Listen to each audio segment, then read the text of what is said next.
എല്ലാവർക്കും നമസ്കാരം. അപ്പോൾ ഇന്ന് നമ്മൾ കാണിക്കാൻ പോകുന്ന റെസിപ്പി എന്ന് പറഞ്ഞാൽ സദ്യയിലെ കുറുക്ക് കാളിന്റെ റെസിപ്പിയാണ് കേട്ടോ. അപ്പോൾ ഞാൻ ഇതിൽ ചില മേൽപ്പൊടികളൊക്കെ ഉപയോഗിക്കുന്നുണ്ട്. അപ്പോൾ എന്തായാലും നിങ്ങൾ റെസിപ്പി ഒന്ന് ഫുള്ളായി കണ്ടു നോക്കൂ, അപ്പോൾ മനസ്സിലാവും എന്തൊക്കെയാണതെന്ന്. അപ്പോൾ എന്തായാലും ശരി, നമുക്ക് റെസിപ്പിയിലേക്ക് പോവാം. അപ്പോൾ നമ്മുടെ സ്പെഷ്യൽ വിഭവമായ കുറുക്ക് കാളൻ ഉണ്ടാക്കാനായിട്ട് ഞാൻ ഇവിടെ എടുത്തിരിക്കുന്നത് ഒരു നേന്ത്രക്കായ, നന്നായി മൂത്തിട്ടുള്ള ഒരു നേന്ത്രക്കായ, ഒരു ചെറിയ കഷ്ണം ചേന കേട്ടോ. അത്ര കഷ്ണേ ആവശ്യമുള്ളൂ. കാളിനൊക്കെ ഉണ്ടാക്കുമ്പോൾ കഷ്ണങ്ങൾ കുറച്ചേ വേണ്ടൂ. ഇനി ഇതിന്റെ ക്വാണ്ടിറ്റി തീരുമാനിക്കുന്നത് ഇതിൽ ഉപയോഗിക്കുന്ന നാളികേരാണ്. നാളികേരം നന്നായി ചേർക്കണം. അപ്പോൾ അതാണ് അതിന്റെ ക്വാണ്ടിറ്റി തീരുമാനിക്കുന്ന സാധനം. അപ്പോൾ കഷ്ണം എത്ര എടുത്തിട്ടുള്ളൂ? ഒരു നേന്ത്രക്കായും ഒരു കഷ്ണം ചേന കേട്ടോ. അപ്പോൾ ഇതിലേക്ക് നമുക്ക് ഇതിൽ ഒരുപാട് ഇതൊന്നും ചേർക്കാനില്ല. കുറച്ച്, അതായത് മഞ്ഞപ്പൊടി ചേർത്ത് കൊടുക്കുക. മഞ്ഞപ്പൊടിയൊക്കെ ഇത്തിരി നന്നായി ചേർത്ത് കൊടുക്കണം, കാരണം ഇതിന്റെ കളറ് നല്ല മഞ്ഞയായിട്ട് തന്നെയാണ് വരേണ്ടത്. അത് കഴിഞ്ഞാൽ പിന്നെ ചേർക്കേണ്ടത് നമ്മുടെ കുരുമുളക് പൊടിയാണ്. കുരുമുളക് അറിയാലോ, എരിവിന് ആവശ്യമായിട്ട് കുരുമുളക് മാത്രമാണ് കുറുക്ക് കാളിന് ചേർക്കുക, അല്ലാണ്ട് മറ്റുള്ള മുളകൊന്നും ചേർക്കില്ല. അപ്പോൾ ഒത്തിരി നല്ലൊരു സ്പൂണിന്, വലിയ ഒരു സ്പൂണിന് അത്യാവശ്യം ഒരു സ്പൂൺ ഇട്ട് കൊടുക്കാം കേട്ടോ. എന്നിട്ട് നമുക്കിത് തിളച്ച് വരുമ്പോൾ നോക്കാം, എരിവ് കുറവാണ് തോന്നി കുറച്ചും കൂടി ഇട്ടിട്ട് തിളപ്പിക്കാം. ഇനി കുറച്ച് വെള്ളം, ഇത് കുക്കറിലൊന്നും വേവിക്കേണ്ട, കാളുണ്ടാക്കാൻ നമുക്കിങ്ങനെ ഇതാക്കിയിട്ട് ഇങ്ങനെ ആക്കിയാൽ മതി. ആവശ്യത്തിന് ഉപ്പും കൂടി ഇട്ട് കൊടുത്ത് അടച്ച് വെച്ചിട്ട് നമുക്ക് വേവിക്കാം. ഗ്യാസ് ഓൺ ചെയ്തു. അപ്പോൾ ഇത് കഷ്ണം അടുപ്പത്ത് വെച്ചിട്ടുണ്ട്. ഇനി നമുക്കിതിലേക്ക് ആവശ്യമായ ഉപ്പും കൂടി ചേർത്ത് കൊടുക്കാം. അപ്പോൾ ഉപ്പ് കുറച്ച് ചേർത്ത് കൊടുക്കാം കേട്ടോ, പിന്നെ നമുക്ക് വേണമെങ്കിൽ ചേർക്കാം. അപ്പോൾ ഇത് നന്നായിട്ടൊന്ന് ഇളക്കിയിട്ട് നമുക്ക് നന്നായി വേവിച്ചെടുക്കാം. ഇത് അടച്ചു വെച്ചിട്ട് തന്നെ വേവിക്കുക കേട്ടോ. ഇത് വെന്ത് വരുമ്പോഴേക്കും നമുക്ക് മറ്റുള്ള പരിപാടികൾ ചെയ്യാം. അതായത് അറിയാലോ, നല്ലോണം നാളികേരം അരച്ച് ചേർക്കണം. അപ്പോൾ അതിനുള്ള നാളികേരമൊക്കെ ശരിയാക്കി എടുക്കാം. അപ്പോൾ അത് 2 മിനിറ്റ് അല്ലെങ്കിൽ ഒരു 4-5 മിനിറ്റ് നന്നായി വേവിച്ചെടുക്കേണ്ടി വരും. വേവിച്ചെടുക്കാം. കഷ്ണങ്ങളൊക്കെ ചേനയും കായൊക്കെ ഉണ്ടോ നന്നായി, അത്യാവശ്യത്തിന് നന്നായി വെന്ത് വന്നിട്ടുണ്ട് കേട്ടോ. ഈ സമയത്ത് നമുക്ക് ഇതിന്റെ പുളിക്ക് ആവശ്യമായ തൈര് ഒഴിക്കുമ്പോൾ ആ തൈര് അടിച്ച് നന്നായി മോര് പോലെ ആക്കിയിട്ട് തന്നെ ഒഴിക്കണം. കുറച്ച് നല്ല രീതിയിൽ ലൂസാക്കിയിട്ട് തന്നെ ഒഴിക്കണം കേട്ടോ. അത് ചേർത്ത് കൊടുക്കാം.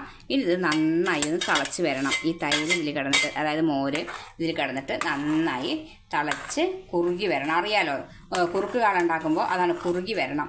ഈ മോരൊഴിച്ചത് നല്ലോണം പുളിയൊക്കെ പിടിച്ചിട്ട്. അപ്പോൾ അത് നന്നായി കുറുകി വരട്ടെ. ആ നേരം കൊണ്ട് തന്നെ നമുക്കിതിലേക്ക് വേണ്ട നാളികേരം അരച്ചെടുക്കാം. കാളനിലേക്ക് അരയ്ക്കാൻ കുറച്ച് കൂടുതൽ തന്നെ നാളികേരം ആവശ്യമുണ്ട്. അപ്പോൾ ഇതാട്ടോ, ഞാൻ ഏകദേശം ഒരു വലിയ നാളികേരത്തിന്റെ 1/4 ഭാഗം നാളികേരം എടുത്തിട്ടുണ്ട് കേട്ടോ. ഇനി നമുക്കിത് നാളികേരവും ജീരകവും കൂടി നന്നായി അരച്ചെടുക്കണം. അപ്പോൾ ഇത് നന്നായി അരച്ചെടുക്കാം കേട്ടോ. മിക്സറിന്റെ ഒരു മീഡിയം സൈസ് ജാറില്ലേ, അതിലിട്ടിട്ട് നന്നായി പേസ്റ്റ് പോലെ അരച്ചെടുക്കാം.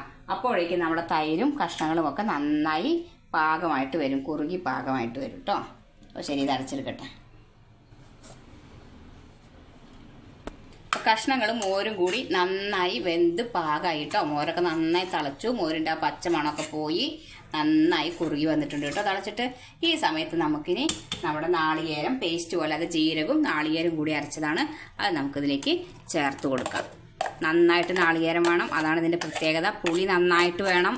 കുറുക്ക് കാളൻ എന്ന് പറഞ്ഞാൽ അതാണ്, പുളിരസം നന്നായിട്ട് വേണം. അതിനോടൊപ്പം തന്നെ നാളികേരത്തിന്റെ ടേസ്റ്റും നന്നായിട്ട് നിൽക്കണം. അപ്പോൾ നാളികേരം കുറച്ച് നന്നായിട്ട് തന്നെ എടുക്കണം കേട്ടോ.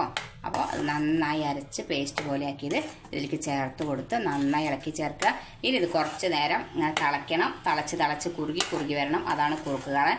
മാത്രമല്ല, കുറുകുമ്പോൾ നോക്കണം, എപ്പോഴും കാളുണ്ടാക്കുമ്പോൾ ഇങ്ങനത്തെ പാത്രം തന്നെ എടുക്കണം, കാരണം പൊട്ടി വരും അത് ലാസ്റ്റ് കുറുകി വരുമ്പോൾ.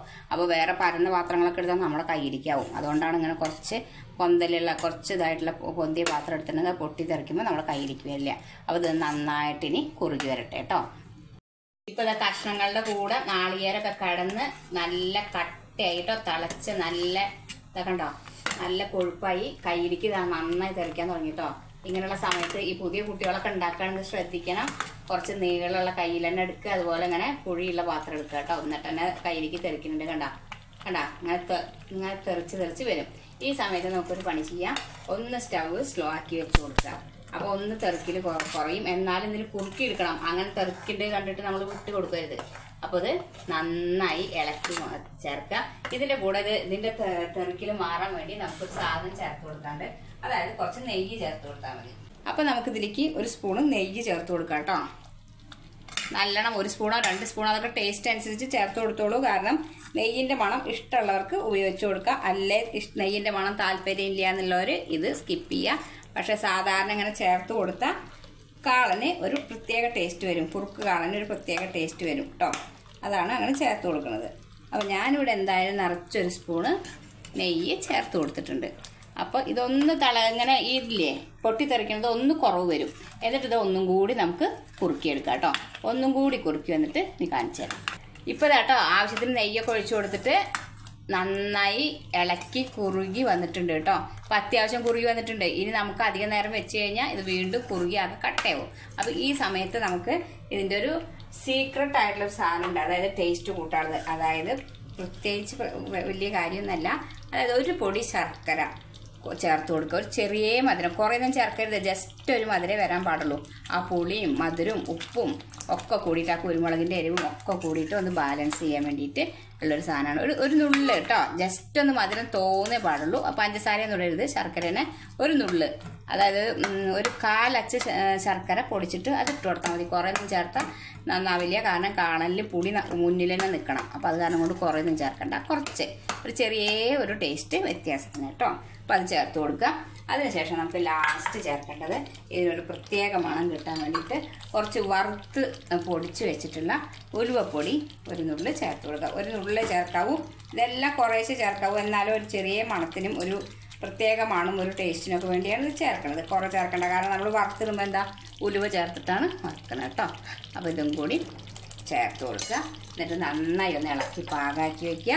അതിനുശേഷം നമുക്ക് ഇതിലേക്ക് ആവശ്യമായ സാധനങ്ങൾ വറുത്തിട്ട് കൊടുക്കാം. കാളനിലേക്കുള്ള വറവ് തയ്യാറാക്കാനായിട്ട് നമുക്ക് ഒരു പാൻ അടുപ്പത്ത് വയ്ക്കാം. ഇതിലേക്ക് വെളിച്ചെണ്ണ തന്നെ ചേർത്ത് കൊടുക്കണം കേട്ടോ. അത് പ്രത്യേക കാര്യം ശ്രദ്ധിക്കേണ്ടതാണ്. വേറെ ഒരു എണ്ണയും ഇതിലേക്ക് ചേർത്ത് കൊടുക്കരുത്. ഇതിനൊക്കെ ടേസ്റ്റ് കിട്ടണമെന്നുണ്ടെങ്കിൽ വെളിച്ചെണ്ണ തന്നെ ആയിരിക്കണം ചേർക്കേണ്ടത്. അപ്പോൾ ആവശ്യത്തിന് വെളിച്ചെണ്ണ ചേർത്ത് കൊടുക്കുക. കുറച്ച് കൂടുതൽ തന്നെ ചേർത്ത് കൊടുക്കണം, കാരണം കടുക്, മുളക്, ഉലുവ, കറിവേപ്പില ഇതൊക്കെ നമുക്ക് വറുത്തെടുക്കേണ്ട ആവശ്യമുണ്ട് കേട്ടോ. അപ്പോൾ അത് നന്നായി ഒന്ന് മൂത്ത് വരട്ടെ, വെളിച്ചെണ്ണ നന്നായി മൂത്ത് വരട്ടെ. അപ്പോൾ എണ്ണ ചൂടായി വരുമ്പോൾ നമുക്ക് കടുക് ചേർത്ത് കൊടുക്കാം. കടുകൊക്കെ കുറച്ച് കൂടുതൽ എണ്ണ ചേർത്ത് കൊടുക്കണം, കാരണം അതിങ്ങനെ വറുത്ത് കിടക്കുന്ന കാണുമ്പോൾ അതിനൊരു പ്രത്യേക ഭംഗിയുണ്ട്. അപ്പോൾ കുറച്ച് കൂടുതൽ എണ്ണ ചേർത്ത് കൊടുക്കുക കേട്ടോ. കടുകൊന്ന് പൊട്ടി വരട്ടെ. ആ സമയം കൊണ്ട് നമുക്ക് ഉലുവയും ചേർത്ത് കൊടുക്കാം. ഉലുവ നമുക്ക് ഓൾറെഡി ഇതിൽ വാങ്ങാറാവണ, അതായത് വേവ് പാകമായ സമയത്ത് കുറച്ച് ഉലുവപ്പൊടി ചേർത്ത് കൊടുത്തിട്ടുണ്ട്. അപ്പോൾ ഉലുവ കുറച്ച് ചേർത്ത് കൊടുത്താൽ മതി കേട്ടോ. കടുക് പൊട്ടി വന്നു, ആ സമയം കൊണ്ട് നമുക്ക് ഉലുവ ഇട്ട് കൊടുക്കാം. അതോടൊപ്പം തന്നെ നമുക്ക് വറ്റൽ മുളക് ചേർത്ത് കൊടുക്കാം കേട്ടോ. ഇനി നമുക്ക് കുറച്ചധികം തന്നെ കറിവേപ്പില ഇതിലേക്ക് ചേർത്ത് കൊടുക്കാം. ഇപ്പോൾ കടുക്, ഉലുവ, വറ്റൽ മുളക്, കറിവേപ്പില എന്നെല്ലാം നന്നായി വറുത്തെടുത്തിട്ട് നമുക്കിതിൻ്റെ മുകളിൽ കൂടെ അങ്ങനെ ഒഴിച്ചു കൊടുക്കാം കേട്ടോ. അപ്പോൾ വറവെല്ലാം ചേർത്ത് കൊടുത്തു. നമ്മുടെ കുറുക്ക് കാളൻ നന്നായി കണ്ടോ കുറുകി വന്നു, കണ്ടോ അങ്ങനെ വെച്ചപ്പോഴേക്ക് നന്നായി കുറുകി വന്നു. ഇനി വെച്ചിട്ട് ഇത് നന്നായി കുറുകി വരും. അപ്പോൾ അടിപൊളി കുറുക്ക് കാളൻ നമ്മുടെ തയ്യാറായി കഴിഞ്ഞു കേട്ടോ. അടിപൊളിയായിട്ടുള്ള നമ്മുടെ സദ്യയിലെ കുറുക്ക് കാളൻ തയ്യാറായി കേട്ടോ. അപ്പോൾ ഞാൻ ഇതിൽ ഉപയോഗിച്ചിട്ടുള്ള മേൽപ്പൊടികളില്ലേ, അതായത് കുറച്ച് ശർക്കരപ്പൊടി ചേർക്കുക, അതുപോലെ തന്നെ കുറച്ച് നെയ്യ്, ഒരു സ്പൂൺ നെയ്യ് ചേർത്ത് കൊടുക്കുക, ലാസ്റ്റ് കുറച്ച് ഉലുവപ്പൊടി ചേർത്ത് കൊടുക്കുക. അതൊക്കെ ഈ കുറുക്ക് കാളനെ ഒരുപാട് ടേസ്റ്റ് കൂട്ടി കൊടുക്കും. അപ്പോൾ ഈ രീതിയിൽ ട്രൈ ചെയ്യാത്തവർ ഇങ്ങനെ ഒന്ന് കുറുക്ക് കാളൻ ഉണ്ടാക്കി നോക്കി നോക്കൂ കേട്ടോ. വളരെ ടേസ്റ്റിയാണ്. അപ്പോൾ എല്ലാവരും വീഡിയോ ഒക്കെ ഫുള്ളായിട്ട് കാണാൻ നമ്മുടെ ചാനലൊക്കെ സബ്സ്ക്രൈബ് ചെയ്ത് സപ്പോർട്ട് ചെയ്യാനും മറക്കരുത്.